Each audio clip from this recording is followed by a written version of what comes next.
छत्तीसगढ़ के junior doctors अनिश्चितकालीन हड़ताल कर रहे हैं। जूनियर डॉक्टर्स के हड़ताल पर जाने से ओपीडी और इमरजेंसी सेवाएं प्रभावित हो रही है। बता दें कि स्टाइपेंड बढ़ाए जाने की मांग को लेकर प्रदेश भर के 3000 से ज्यादा जूनियर डॉक्टर्स हड़ताल पर हैं। जूनियर डॉक्टरों की हड़ताल को छत्तीसगढ़ इंडियन मेडिकल एसोसिएशन ने भी अपना सपोर्ट दिया है। इंडियन मेडिकल एसोसिएशन के रायपुर अध्यक्ष डॉक्टर राकेश गुप्ता ने बताया कि डॉक्टर्स की यह हड़ताल जल्दबाजी में उठाया हुआ कदम है, लेकिन जो इनकी मांगे है स्टाइपेंड की है वो जायज है। इनकी मांगे सुनना जरूरी है और हल निकालना भी बहुत जरूरी है। पिछले 2 सालों से जूनियर डॉक्टर और यहाँ इंटर्न डॉक्टर और जो बॉन्डेड एसआर हैं उनकी जायज़ मांगों को लेकर पिछले 2 सालों से हम health minister sir, health secretary और सीएम सर से मिल रहे हैं और उन्होंने हर बार यही कहा कि हमारी जो मांगे हैं वो जायज़ है, पर उस पर कोई कार्रवाई नहीं हो रही है। इसी से हताश होकर हमको फाइनली ये हड़ताल जैसा कदम उठाना पड़ रहा है। इसमें छत्तीसगढ़ के लगभग 3000 डॉक्टर, जो कि जितने भी गवर्नमेंट मेडिकल कॉलेज हैं वहाँ सारी ओपीडी और इमरजेंसी सेवाएं आज से ठप हैं। छत्तीसगढ़ में लगभग 3000 डॉक्टर्स ने काम करना बंद कर दिया है। उनका कहना है कि जब तक उनकी मांगे पूरी नहीं होगी वो काम नहीं करेंगे।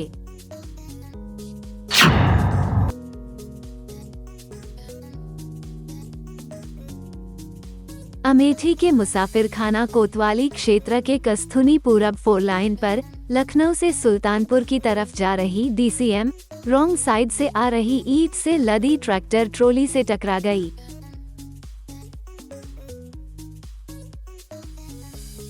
इस एक्सीडेंट में डीसीएम का ड्राइवर गंभीर रूप से घायल हुआ। सूचना पर पहुंची पुलिस ने घायल ड्राइवर को सामुदायिक स्वास्थ्य केंद्र पहुंचाया, जहां पर डॉक्टरों ने प्राथमिक उपचार के बाद सुल्तानपुर जिला अस्पताल रेफर किया। वहीं ट्रैक्टर ड्राइवर मौके से फरार हो गया।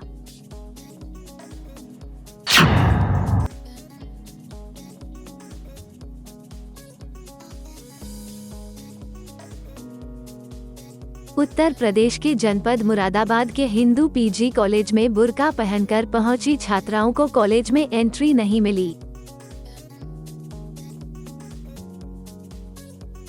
ड्रेस कोड का हवाला देकर कॉलेज प्रशासन ने बुर्का पहनकर पहुंची छात्राओं को एंट्री देने से इनकार कर दिया। वहीं मुस्लिम छात्राओं ने कहा कि बुर्का पहनकर कॉलेज में एंट्री पाना उनका अधिकार है। देखिए, पिछले कुछ समय से हिंदू कॉलेज में ड्रेस कोड लागू कर दिया गया है और कुछ समय से छात्र छात्राओं को एक समस्या आ रही थी। जो मुस्लिम छात्राएं हैं वो कह रही थी कि हमें जो है कॉलेज में बिना बुर्के के बिना नहीं, मतलब अनुमति नहीं मिल रही है और उनका बुर्का जो है गेट पर ही उतरवाया जा रहा है।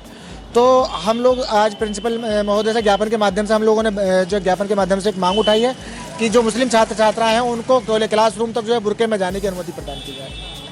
और कॉलेज प्रशासन ने भी हमें आश्वासन दे दिया है कि बहुत जल्द हम एक अलग से चेंज रूम की स्थापना करेंगे जिसमें लड़कियां जो अपना बुर्का चेंज करें। कॉलेज प्रशासन को भी चाहिए कि उनकी लड़कियों की जो बुर्का वगैरह के लिए एक अलग से चेंज रूम की स्थापना की जाए।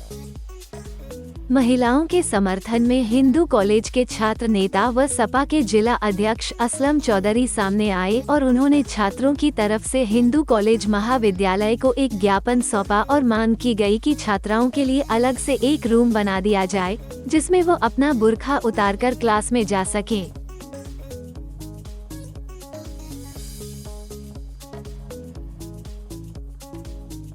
उसी ज्ञापन पर हिंदू कॉलेज ने उनकी मांग मान ली है और कॉलेज में एक रूम बनाकर बुर्का चेंज करने के लिए जगह दे दी गई।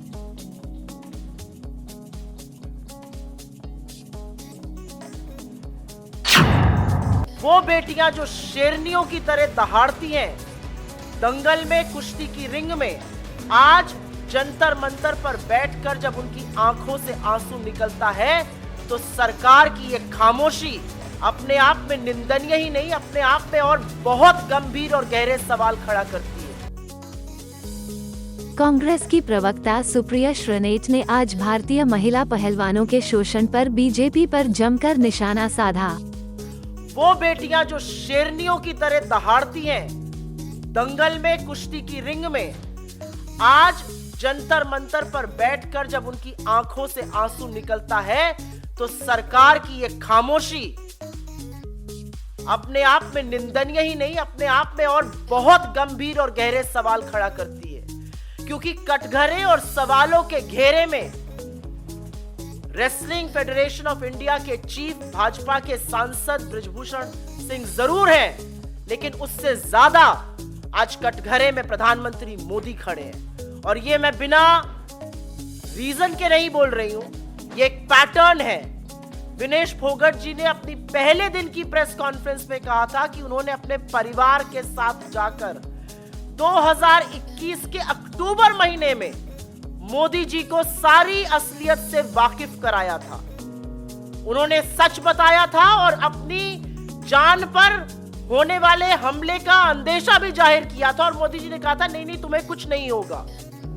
1.25 साल तक और मोदी जी ने सार्वजनिक रूप से विनेश फोगट जी को अपनी बेटी कहा है कि तुम तो मेरी बेटी जैसी हो, मैं तुम्हारे सारे परिवार को जानता हूं। तो आज सवाल यह है कि जब एक महिला एथलीट और डेकोरेटेड महिला एथलीट इस देश के प्रधानमंत्री के पास जाकर फेडरेशन में हो रहे यौन शोषण और कुकृत्यों के बारे में अक्टूबर महीने में बताती है, तो 1.25 साल तक मोदी जी ने क्या किया और वो इस पर चुप क्यों रहे? क्या कार्रवाई हुई?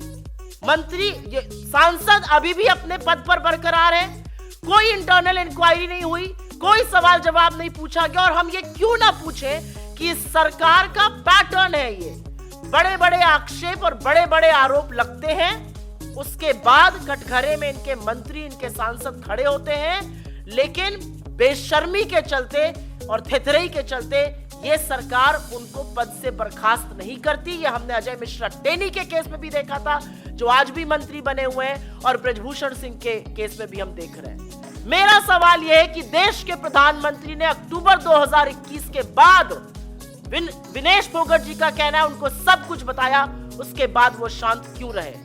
जंतर मंतर पर बैठे हुए ये एथलीट्स, उनकी आंख के आंसू और इन लड़कियों का आज शायद लड़की होने पर भी अफसोस जताना बहुत बड़े सवाल खड़ा करता है। एक ही लाइन कहूंगी और उसके बाद मैं कृष्णा पुनिया जी को इनवाइट करूंगी कि वो अपना ओपनिंग वक्तव्य बोले। हमने अभी तक सरकार के एक नुमाइंदे से इन कुकृत्यों की निंदा नहीं सुनी, इसकी भर्त्सना नहीं सुनी। मेरी कोई आशा नहीं है कि इस देश की महिला और बाल विकास मंत्री, जो कि एक राहुल गांधी ट्रोल है, वो इस वाक्य पर एक भी शब्द बोलेंगी।